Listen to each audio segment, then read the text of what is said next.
Hello students, एक बार फिर से आप सभी लोगों का बहुत बहुत स्वागत है। सी और सी प्लस प्लस सीखने की आज की इस सीरीज में हम लोग जानने वाले हैं टोकन्स के बारे में, कैरेक्टर सेट के बारे में और एरर्स के टाइप्स के बारे में। तो पहले बात करते हैं टोकन्स क्या होते हैं। The smallest individual unit in a program is known as token. Program की सबसे छोटी यूनिट को टोकन कहा जाता है। C C plus plus language has the following tokens. किसी भी प्रोग्रामिंग लैंग्वेज में ये टोकन्स यूज होते हैं, स्पेशली चाहे वो सी हो, सी प्लस प्लस हो, जावा हो, कोई भी प्रोग्रामिंग लैंग्वेज में उसमें मेनली ये 5 टोकन्स का यूज किया जाता है। नंबर 1 कीवर्ड और reserve word, number 2 identifier, number 3 पंक्चुएटर और सेपरेटर्स, नंबर 4 कॉन्स्टेंट्स और literals, number 5 and last operators. आइए हम लोग अब इसके बारे में वन बाय वन जानने की कोशिश करते हैं। नंबर 1 आता है कीवर्ड और reserve word. Keywords are the reserved words that convey a special meaning to the language compiler. Keyword क्या है? किसी भी प्रोग्रामिंग लैंग्वेज में कुछ ऐसे शब्द होते हैं जिनका ऑलरेडी यूज प्रोग्रामिंग लैंग्वेज में हो चुका होता है। ऐसे शब्दों को जनरली हम लोग कोई आइडेंटिफायर जैसे कि वेरिएबल, फंक्शन, क्लास का नाम, पॉइंटर का नाम या स्ट्रक्चर का नाम डिक्लेयर करते समय यूज नहीं कर सकते हैं। ऐसे शब्द को हम लोग कीवर्ड या रिजर्व वर्ड या आरक्षित शब्द कहते हैं। उनमें से कुछ शब्द ऐसे हैं जैसे ब्रेक है, कंटिन्यू है, फॉर है, वाइल है, डू है, स्विच है, केस है। ये सारे वर्ड हमारे रिजर्व वर्ड कहलाते हैं। इनको मैं इस तरीके से एक आइडेंटिफायर के तौर पे यूज नहीं कर सकता हूं। जैसे मान लीजिए मैंने ब्रेक नाम से एक वेरिएबल बनाने की कोशिश की है, लेकिन हमारा कंपाइलर इस पर एरर जनरेट कर देगा। क्यों? क्योंकि ये ब्रेक जो है ये कीवर्ड है, आरक्षित शब्द है, इसकी मीनिंग ऑलरेडी पहले से फिक्स्ड है। हम इसको एक नई जिम्मेदारी या नया आइडेंटिफायर के तौर पे यूज नहीं कर सकते हैं। तो इन शब्दों को आरक्षित शब्द या कीवर्ड कहा जाता है। नेक्स्ट आते हैं आइडेंटिफायर। आइडेंटिफायर मीन्स क्या होता है? आइडेंटिफाई करना, यानी कि जब किसी भी वेरिएबल को, मेथड को, क्लास को, फंक्शन को जिस नाम के द्वारा पहचाना जाता है उसी को आइडेंटिफायर कहते हैं। An identifier is fundamental building block of a program which is used to name any variable, method, class, array, pointer, structure, etc. एक आइडेंटिफायर किसी प्रोग्राम का फंडामेंटल बिल्डिंग ब्लॉक होता है, बेसिक इकाई होती है, जिसका प्रयोग किसी भी प्रोग्राम की यूनिट को कोई एक नाम देने के लिए यूज किया जाता है और वही नाम उस प्रोग्राम में उस यूनिट की पहचान होती है। जैसे पूरे प्रोग्राम में अगर मान लीजिए मैंने कोई एक वेरिएबल n बनाया और ये किसी पर्टिकुलर सब्जेक्ट के नंबर को स्टोर करता है, जैसे मान लीजिए फर्स्ट सब्जेक्ट मैथ है और मैथ के नंबर को अगर ये वेरिएबल n स्टोर कर रहा है तो पूरे प्रोग्राम में मैथ की जो पहचान है वो किसके रूप में है? वो n के रूप में है। तो इसलिए n क्या है? एक आइडेंटिफायर हो गया। तो ये आइडेंटिफायर मीन्स हो गया किसी भी यूनिट को नाम देना। नेक्स्ट हम बात करते हैं पंक्चुएटर और सेपरेटर्स। पंक्चुएटर्स और सेपरेटर्स आर स्पेशल कैरेक्टर्स। किसी प्रोग्रामिंग लैंग्वेज में कुछ स्पेशल कैरेक्टर्स का यूज किया जाता है जिसे पंक्चुएटर या सेपरेटर कहते हैं। These character enhance the programs readability. ये जो कैरेक्टर होते हैं प्रोग्राम की रीडेबिलिटी को इनहेंस करते हैं, बढ़ाने का काम करते हैं। सम पंक्चुएटर्स आर, कुछ पंक्चुएटर्स हम यहाँ पे यूज कर रहे हैं, जैसे यहाँ स्क्वायर ब्रैकेट का पेयर है, नॉर्मल पैरेंथेसिस का पेयर है, कर्ली ब्रेसेस का पेयर है, यहीं पे कॉमा का यूज किया गया है, सेमीकोलन, कोलन, एस्ट्रिक और हैश। इनका यूज हम लोग प्रोग्राम में अलग अलग टाइम पे करते हैं। जैसे फर्स्ट सबस्क्रिप्ट है, इसका यूज एरे डिक्लेयर करते टाइम करते हैं। सेकंड, इसका यूज जो होता है हम लोग फंक्शन में जनरली करते हैं। ये जो कर्ली ब्रेस पेयर है इसका यूज हम लोग किसी भी फंक्शन या किसी भी लूप के स्कोप को डिसाइड करने के लिए करते हैं। जैसे मैं अगर एक फॉर लूप यूज करता हूं, मान लीजिए अंदर मैंने कोई भी वेरिएबल डिक्लेयर किए और इसका अगर मुझे स्कोप बनाना है तो तब मैं इसका यूज करता हूं कर्ली ब्रेसेस का, यानी कि ये फॉर लूप यहां से लेकर यहां तक चलेगा। ऐसे अगर मैं कोई फंक्शन डिक्लेयर कर रहा हूं वॉइड, मान लीजिए मैंने डिस्प नाम का एक फंक्शन डिक्लेयर किया, इसका भी अगर मुझे स्कोप डिसाइड करना है तो तब मैं यहाँ पे यूज कर सकता हूँ, या कभी मैं क्लास डिक्लेयर करता हूँ तो क्लास डिक्लेयर करते टाइम भी मान लीजिए पी नाम से मैंने एक क्लास बनाया, तो इसका भी स्कोप अगर मुझे डिसाइड करना है तो तब भी मैं इसका यूज करता हूँ। नेक्स्ट आता है कॉमा। कॉमा का यूज जनरली हम लोग क्या कहाँ पे करते हैं, जैसे कोई वेरिएबल अगर हमने डिक्लेयर किया n comma a comma p comma r, अब यहाँ इंट क्या हो गया,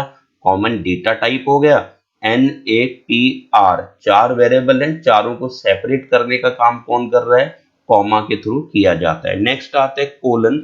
इसका यूज कहाँ पे होता है, कहीं पर भी जहां हम लोग लेबल बनाते हैं उस जगह पे इसका यूज करते हैं। लेबल कहाँ होता है जनरली, जैसे आप केस स्विच केस अगर याद यूज करोगे तो केस 1 के बाद हम लोग कोलन का यूज करते हैं। एक तो ये लेबल हो गया।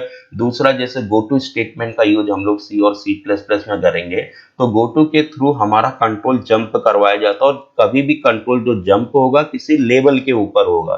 तो जैसे ऑड नेम से अगर मैं एक लेबल बनाऊं तो वहां पे हम इसका यूज करते हैं। तो लेबल क्या होता है, प्रोग्राम के किसी पर्टिकुलर भाग की लेबलिंग करना, नामांकन करना या नामकरण करना, उसी को लेबल करना बोलते हैं। तो फिलहाल अभी जिन्होंने प्रोग्रामिंग थोड़ी बहुत पढ़ी होगी तो वो लोग इस केस 1 या ऑड को या ये वेरिएबल डिक्लेरेशन को इनको समझ पा रहे होंगे।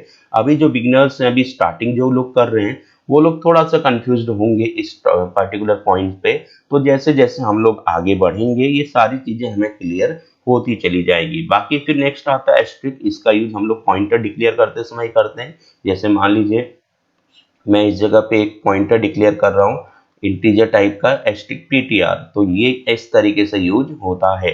नेक्स्ट हैश आता है, ये ऑलरेडी सबको मालूम है, हम लोग हेडर फाइल लिखते हैं उससे पहले हैश सिंबल का यूज करते हैं। तो ऐसे कुछ स्पेशल सिंबल हैं जो प्रोग्राम की रीडेबिलिटी को बढ़ा रहे हैं या प्रोग्राम में यूज होते हैं, इन्हीं को पंक्चुएटर और सेपरेटर कहते हैं। नेक्स्ट आते हैं लिटरल्स और कांस्टेंट।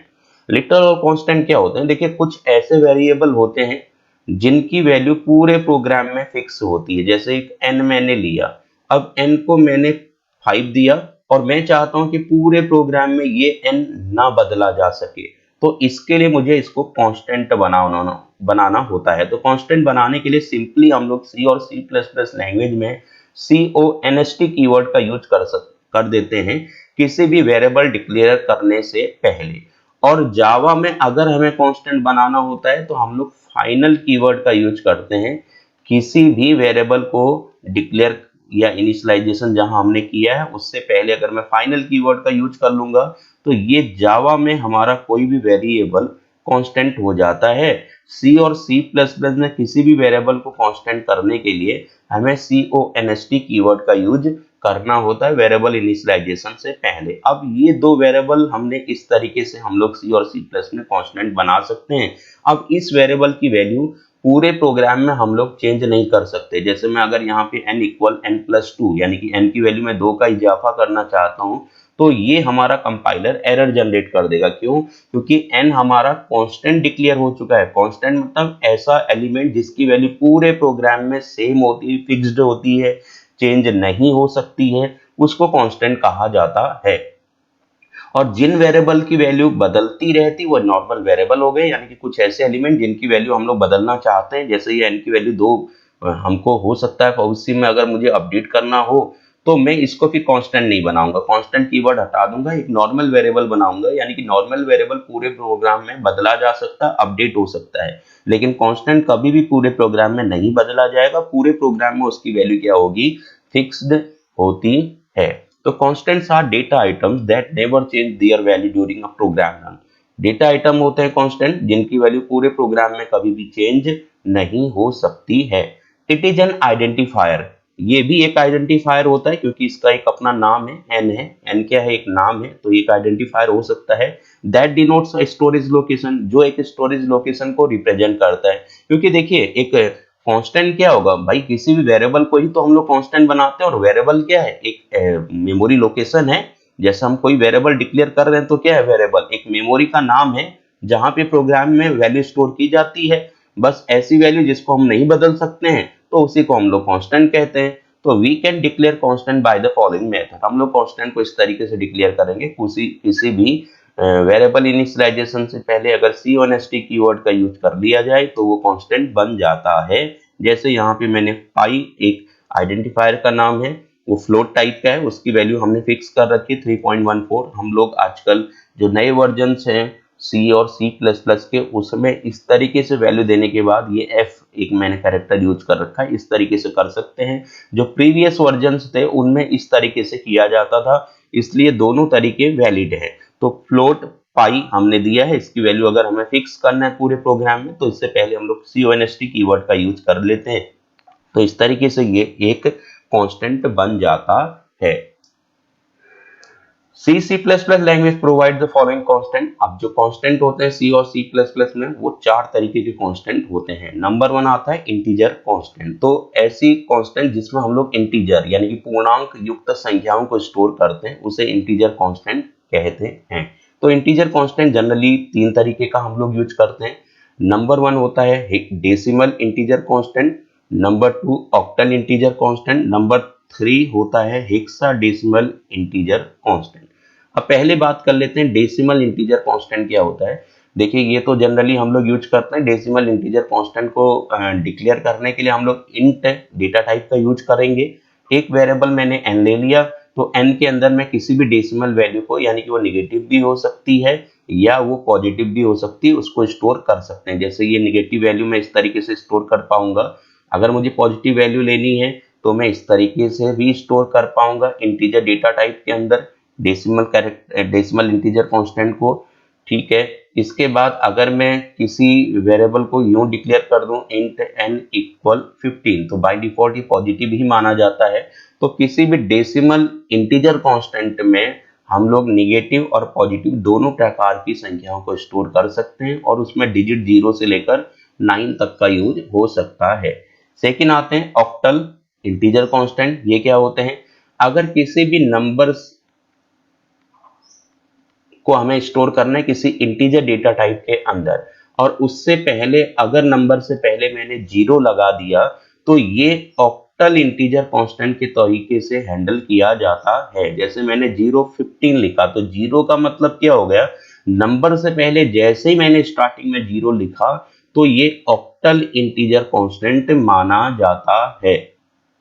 अब इसमें एक बात ध्यान देने वाली होती है, जो भी नंबर होगा, क्योंकि जो ऑक्टल की रेंज होती है क्या होता है? 0 1 2 3 4 5 6 और 7, यानी कि ऑक्टल नंबर जो होते हैं वो 0 से लेकर 7 तक होते हैं। इसलिए हमें इस बात का ध्यान रखना है कि जो भी नंबर हम इस ऑक्टल के अंदर स्टोर करेंगे वो 0 से 7 के बीच में होना चाहिए, यानी कि उसमें 8 और 9 यूज नहीं होना चाहिए। अगर आप कहीं ऐसा करते हो इंट n, अब आपने क्या कहा भाई, नंबर से पहले 0 लगा दिया तो वो ऑक्टल हो गया। अब आप लिखते हो यहाँ पे 7 8 9, तो आपको लगेगा ये सही है, लेकिन ये सही नहीं है। क्यों? क्योंकि इसमें 8 और 9 का यूज कर दिया आपने, जबकि ऑक्टल में 0 से 7 तक होता है, 8 और 9 का यूज नहीं होता है, जिस कारण ये क्या हो जाएगा? गलत हो जाएगा। ऐसे सपोज आपने कुछ यूं करा, n के अंदर दे दिया, 0 से स्टार्टिंग कर दी तो ऑक्टल हो गया, तो आपने लिखा 8 5 3, तो ये भी गलत होगा क्योंकि 8 का यूज हो गया, 5 3 तो सही था लेकिन 8 का यूज हो गया, जिस कारण क्या होगा? गलत। यानी कि मेरा कहने का मतलब क्या है, कोई भी नंबर आप यूज करोगे वो कितना भी बड़ा हो सकता है, लेकिन उसमें 8 और 9 डिजिट का यूज नहीं होना चाहिए। अगर हो गया तो फिर वो ऑक्टल कांस्टेंट नहीं है, हमारा प्रोग्राम गलत हो जाएगा। ठीक है, तो इस बात का ध्यान रखना होगा। फिलहाल हमने करा 015। अब ये आउटपुट यानी कि टर्मिनल स्क्रीन पे क्या प्रिंट करने वाला है, तो हमने प्रोग्राम को तो 015 यानी कि हमने 0 मींस ऑक्टल नंबर, तो प्रोग्राम को तो एक ऑक्टल नंबर 15 हमने असाइन कर दिया n को, इंटीजर कांस्टेंट हमारा ऑक्टल इंटीजर कांस्टेंट है, ये n को तो दे दिया, लेकिन अब ये टर्मिनल स्क्रीन पे क्या प्रिंट करेगा? तो देखिए, जब भी हम वैल्यू तो ऑक्टल फॉर्मेट में देंगे प्रोग्राम को, लेकिन वो टर्मिनल स्क्रीन पे हमेशा उसका डेसिमल वैल्यू प्रिंट करता है। यानी कि ये 15 आउटपुट स्क्रीन पे प्रिंट नहीं करेगा। आउटपुट स्क्रीन पे क्या प्रिंट करने वाला है? हमने सपोज प्रोग्राम को 15 एक ऑक्टल नंबर दिया, ये आउटपुट स्क्रीन पे इसका डेसिमल वर्जन प्रिंट करेगा। तो अब डेसिमल वैल्यू क्या होगी 15 का? तो पहले अगर मेरे को ये मालूम है कि हम लोग एक ऑक्टल नंबर 15 को कैसे डेसिमल में कन्वर्ट करेंगे, तो जो आंसर आएगा हमारा वही वैल्यू वहां पे प्रिंट होगी। तो फिलहाल मैं यहाँ पे किसी ऑक्टल नंबर को डेसिमल में कन्वर्ट कर रहा हूं तो 8 पावर 0 इंटू 5, तो ये आ जाएगा 1 इंटू 5 इक्वल हो जाएगा 5। यानी कि ऑक्टल को जब भी डेसिमल में कन्वर्ट करेंगे ये तरीका अप्लाई करेंगे। ऑलरेडी मैंने डेटा रिप्रेजेंटेशन लेसन में बताया है। अब 8 पावर 1 आ जाएगा इंटू 1 होगा, यानी कि 8 पावर 1 हो गया 8 इंटू 1 1, तो ये हो जाएगा 8, दोनों को ऐड कर देंगे तो हो जाएगा 13। यानी कि टर्मिनल स्क्रीन पे अगर आप n के अंदर 0 15 0 से कोई भी नंबर स्टार्ट कर रहे हो और 1 5 दिया है तो ये आउटपुट स्क्रीन पे आपका 13 प्रिंट करता है। अब नेक्स्ट आते हैं हेक्साडेसिमल इंटीजर कांस्टेंट। तीसरा इंटीजर कांस्टेंट है हेक्साडेसिमल इंटीजर कांस्टेंट। तो कोई भी नंबर लिखते टाइम अगर उसकी शुरुआत हमने 0x से कर दिया तो ये हेक्साडेसिमल की तरीके से ट्रीट होता है। तो हम इसको स्मॉल 0x भी लिख सकते हैं, INT n equal 0x small letter, तो हमने यहाँ लिख दिया 15। तो ये दोनों हेक्साडेसिमल नंबर के तरीके से ट्रीट होते हैं। अब इसमें हमें ध्यान क्या रखना है, जैसे ऑक्टल की रेंज होती थी 0 से लेकर 7 तक, ऐसे ही हेक्साडेसिमल में हमें जो रेंज होती है वो होता है 0 1 2 3 4 5 6 7 8 9 9 तक हमारे न्यूमेरिक होते हैं कैरेक्टर। फिर A, B, C, D, E, F। यानी कि कोई भी हेक्साडेसिमल नंबर हम जो भी सेव करेंगे किसके अंदर, इस n के अंदर जो भी वैल्यू हम स्टोर करेंगे वो डिजिट इस रेंज में होने चाहिए। अगर इस रेंज में है तो वो वैलिड होंगे, इस रेंज में नहीं है तो वो वैलिड नहीं होंगे। जैसे सपोज कोई हमने एक INT n दिया, इसके अंदर हमें हेक्साडेसिमल नंबर स्टोर करने तो क्या करेंगे, 0x से स्टार्ट करते हैं तो वो हेक्साडेसिमल नंबर मान लिया जाता है। अब मैं यहाँ पे लिखने वाला हूँ 4 5 ABC, तो ये एकदम सही है क्योंकि इसमें जितने भी मैंने ये नंबर्स यूज करे सब ये इस रेंज में आते हैं, जिस कारण ये वैलिड है। लेकिन अगर मैं कोई एक ऐसा ले लेता हूँ, INT n को मैंने दिया 0x से हमारी स्टार्टिंग हो गई, हमने लिखा यहाँ पे 4ABC, अब ऐसे करके मैं लिख रहा हूं तो P तो इसके रेंज में नहीं आता ना, तो जिस कारण ये क्या हो जाएगा गलत। तो हमें इस बात का ध्यान रखना होगा कि जो भी हम नंबर स्टोर करेंगे एज ए हेक्साडेसिमल वो इस रेंज के अंदर की ही होनी चाहिए। इसके बाहर की अगर कोई भी वैल्यू है तो वो फिर इनवैलिड हो जाता है। अब हमने यहाँ पे प्रोग्राम में तो n को ये एक हेक्साडेसिमल स्टोर कर दिया है, लेकिन ये आउटपुट स्क्रीन पे क्या प्रिंट करेगा, इसका डेसिमल वैल्यू प्रिंट करेगा। क्योंकि जैसे ऑक्टल का डेसिमल वैल्यू आउटपुट स्क्रीन पे प्रिंट हो रहा था, ऐसे यहाँ पे हेक्साडेसिमल का भी डेसिमल वैल्यू आउटपुट स्क्रीन पे प्रिंट होता है। तो अब क्या प्रिंट होगा, तो पहले हम लोग एक 15 सपोज मैंने लिखा है, ये एक हेक्साडेसिमल नंबर है, इसको मैं डेसिमल में कन्वर्ट कर लेता हूँ। तो जो भी वैल्यू हमारी डेसिमल फॉर्म में प्रिंट होगी, यहाँ पे क्वेश्चन मार्क है, तो जो भी वैल्यू हमारी डेसिमल फॉर्म में प्रिंट होगी वही वैल्यू हमारी आउटपुट स्क्रीन पे प्रिंट किया जाता है। तो सपोज मैं इसको कर लेता हूँ, हमारा है 15, इसको मैं हेक्साडेसिमल में नंबर में कन्वर्ट करूंगा तो 16 पावर 0 इंटू 5, ये हो जाएगा 1 इंटू 5 इक्वल हो जाएगा 5। इसके बाद नेक्स्ट क्या आएगा, 16 पावर 1 इंटू 1, तो क्या आ जाएगा 16 इंटू 1 इक्वल 16, तो 16 प्लस 5 हो जाएगा 21। तो इस तरीके से ये आउटपुट स्क्रीन पे प्रिंट करता है 21। तो हमारे इंटीजर कांस्टेंट तीन प्रकार के हो गए। पहला होगा डेसिमल इंटीजर कांस्टेंट जो हम लोग इस तरीके से मैनेज कर पाएंगे। सेकेंड होगा ऑक्टल इंटीजर कांस्टेंट, यानी कि किसी भी नंबर से पहले अगर 0 से शुरुआत कर दी जाती है तो वो ऑक्टल इंटीजर कांस्टेंट कहा जाता है। नेक्स्ट आएंगे हेक्साडेसिमल इंटीजर कांस्टेंट, अगर किसी भी नंबर की शुरुआत 0x से कर दिया जाए तो उसे हेक्साडेसिमल इंटीजर कांस्टेंट कहा जाता है। नेक्स्ट आते हैं फ्लोटिंग कांस्टेंट या रियल कांस्टेंट। तो फ्लोटिंग कांस्टेंट का एक और नाम होता है जिसको हम लोग बोलेंगे रियल कांस्टेंट। तो इस कांस्टेंट के अंदर फ्रैक्शनल टाइप की वैल्यू CNST कांस्टेंट, तो इसके अंदर फ्रैक्शनल टाइप की वैल्यू स्टोर की जाती है। फ्रैक्शनल मींस होता है पॉइंट वाली वैल्यू हम लोग जिस कांस्टेंट के अंदर स्टोर करते हैं उसको फ्लोटिंग कांस्टेंट या रियल कांस्टेंट कहते हैं। तो इसको स्टोर करने के लिए हम लोग दो तरीके की डेटा टाइप का यूज करते हैं, एक होता है फ्लोट और दूसरा होता है डबल। तो डबल और फ्लोट डेटा टाइप का यूज करके हम किसी भी फ्लोटिंग कांस्टेंट या लिटरल रियल कांस्टेंट को मैनेज कर सकते हैं। तो मैंने एक फ्लोट n लिया, तो इसके अंदर हमने 3.14 इस तरीके से स्टोर कर दिया, तो ये वैलिड होगा।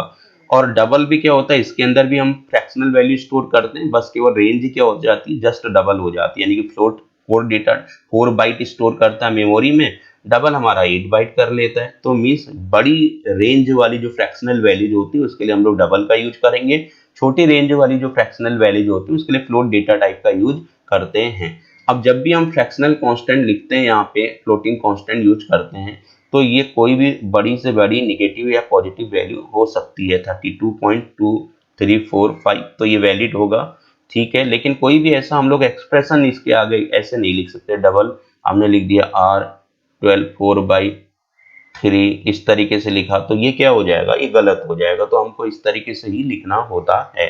नेक्स्ट आते हैं कैरेक्टर कांस्टेंट। तो कैरेक्टर कांस्टेंट के लिए हमें स्टोर करने के लिए कैर डेटा टाइप का यूज करते हैं, और कैरेक्टर कांस्टेंट को हमेशा सिंगल कोट्स के अंदर ही लिखा जाता है। जैसे अगर मुझे कैर डेटा टाइप का यूज करके मैं कैरेक्टर कांस्टेंट को स्टोर कर पाऊंगा, तो एक कैर डेटा टाइप मैंने लिया, वेरिएबल का नाम लिया ch, अब इसके अंदर कैरेक्टर कांस्टेंट स्टोर करना है, तो मुझे कैरेक्टर कांस्टेंट को सिंगल कोट्स के अंदर लिखना होता है, तो ये हमारा क्या होगा, वैलिड तरीका होता है। नेक्स्ट आते हैं स्ट्रिंग कांस्टेंट।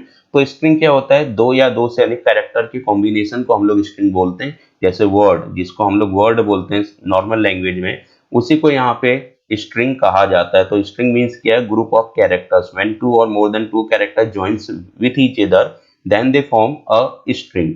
अब स्ट्रिंग को डिक्लेयर करने के लिए या इनिशियलाइज करने के लिए डबल कोट्स का यूज होता है, और कैर डेटा टाइप का यूज किया जाता है। जावा में स्पेशल एक और डेटा टाइप स्ट्रिंग हम लोगों का, स्ट्रिंग टाइप का हम लोग यूज कर लेते हैं, ठीक है, स्ट्रिंग होता है, तो फिलहाल वो डेटा टाइप तो नहीं होता है, तो स्ट्रिंग का यूज करके हम लोग किसी भी स्ट्रिंग को स्टोर कर सकते हैं। जैसे स्ट्रिंग हमने ये ले लिया, str लिया, तो इसके अंदर राज, इस तरीके से हम लोग यूज कर लेते हैं जावा में। लेकिन फिलहाल हमारे अभी तक के कंपाइलर में स्ट्रिंग नहीं है, जो एडवांस आ रहे हैं उसमें इंट्रोड्यूस हो रहा है, लेकिन अभी जो कंपाइलर मेरे पास है तो उसमें हम लोग स्ट्रिंग का यूज नहीं कर पाएंगे। तो स्ट्रिंग को यूज करने के लिए हमको कैर टाइप का एरे बनाना होगा। तो मैंने ch लिया, तो इसके अंदर मैंने एक कैरेक्टर स्टोर कर दिया, यानी कि सॉरी एक न्यूमेरिक वैल्यू दे दी 5। इसका मतलब क्या होगा, ये ch एक एरे बनेगा जो मैक्सिमम 5 कैरेक्टर को अपने अंदर होल्ड कर सकता है। तो कैरेक्टर टाइप का हमने एरे बनाया, अब स्ट्रिंग को डबल कोट्स के अंदर लिखा जाता है, तो मैं इस तरीके से राज इसके अंदर स्टोर कर सकता हूँ। तो फिलहाल हमारे पास जो कांस्टेंट वो 4 हो गए, integer constant, floating constant, character constant और स्ट्रिंग कांस्टेंट। नेक्स्ट हम बात करते हैं ऑपरेटर्स के बारे में। तो operators are tokens which are work on operand, यानी कि कुछ ऐसे सिंबल जो ऑपरेंड पे काम करते हैं उन्हें ऑपरेटर कहते हैं। ऑपरेंड क्या होते हैं, जैसे सपोज मैंने एक ये लिया इंट x इक्वल, हमने लिखा a प्लस बी इंटू सी। अब यहाँ पे एक चीज ध्यान देने वाली बात है, जो ऑपरेटर है वो क्या है हमारा, इक्वल, प्लस और एस्ट्रिक, ये हैं ऑपरेटर। तो ऑपरेटर क्या होते हैं, वे सिंबल जो किसी ऑपरेंड पे काम करते। तो ऑपरेंड क्या है, यहाँ पे ए है, एक्स है और सी है, इनको कहा जाएगा ऑपरेंड। तो ऑपरेंड मीन्स जिन पे कोई एक्शन लिया जाता है उनको ऑपरेंड बोलते हैं, और जो एक्शन लेते हैं या करते हैं उन्हें ऑपरेटर कहा जाता है। तो ऑपरेटर एक सिंबल्स हैं जो किसी ऑपरेंड पे क्रिया करते हैं।